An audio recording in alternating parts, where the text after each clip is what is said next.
So what are your thoughts? Do you think it's going to happen? Well, and you still have the SALT caucus individuals that are trying to negotiate a higher cap on the SALT rate that are holding up their votes on the bill as well. And I think Andy is correct. I don't see how you have the votes if you put it on the floor. Now, what Jay was saying, if the leadership wants to put it on the floor and just to see where members are at and put members on the board and then put pressure on those members to vote for it. But the Rules Committee, as we are talking right now, are still meeting. There hasn't been manager's amendment on this SALT cap. There hasn't been manager's amendment on some of the other things that have been discussed and negotiated over the weekend.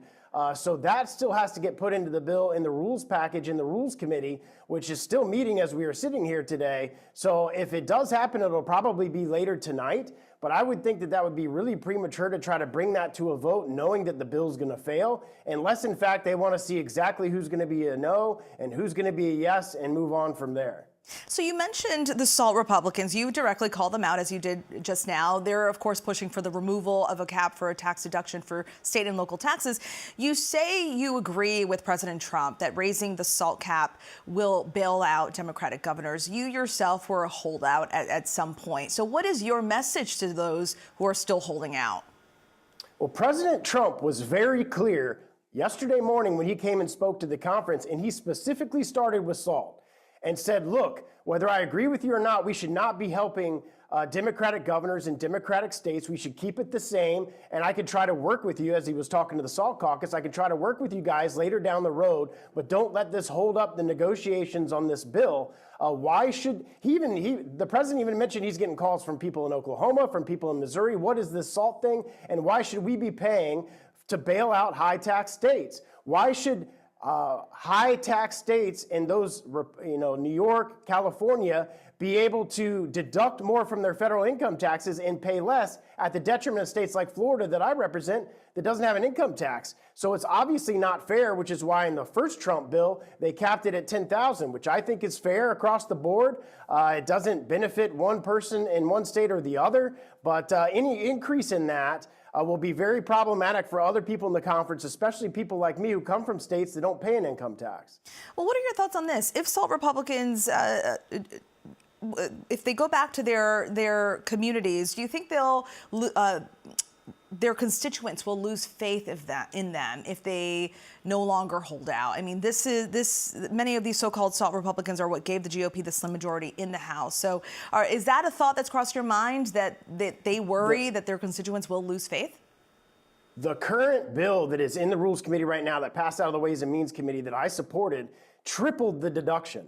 I don't see how any of those Republicans in any of those districts can't go back to their district and say, I tripled your deduction, which, oh, by the way, taking it from $10,000 to $30,000 in a deduction captures people between $200,000 and $2 million.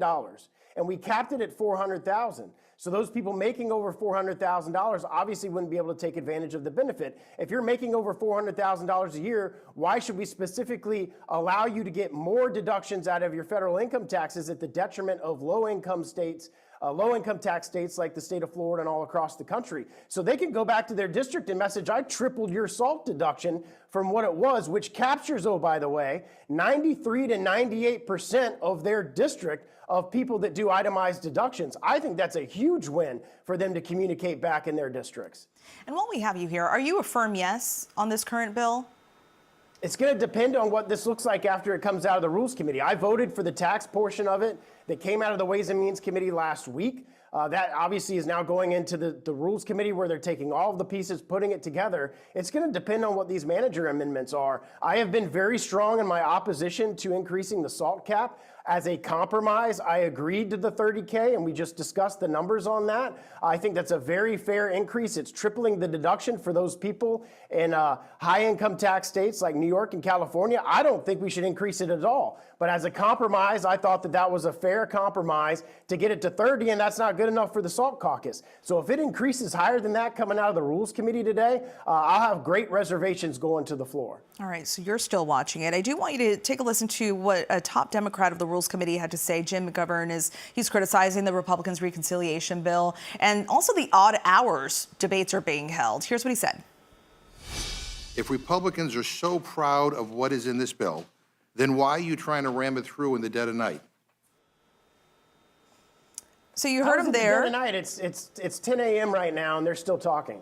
But they've been going since 1 a.m., right? In the Ways Committee meeting, the Democrats they tried the same thing. We started at 2 o'clock in the afternoon, and as we went through, and the reason why it went so long in the Ways Committee is because Democrats had hundreds of amendments, tens of amendments that they kept filing and made the meeting go very late. It ended at 9 o'clock during the daylight. It's still going on right now. The American people have public access and can watch everything that's going on and see what's happening in these committee meetings. All right, we will continue to watch it throughout the day. Thank you so much for your time, Florida Republican Congressman Greg Steube. Thank you.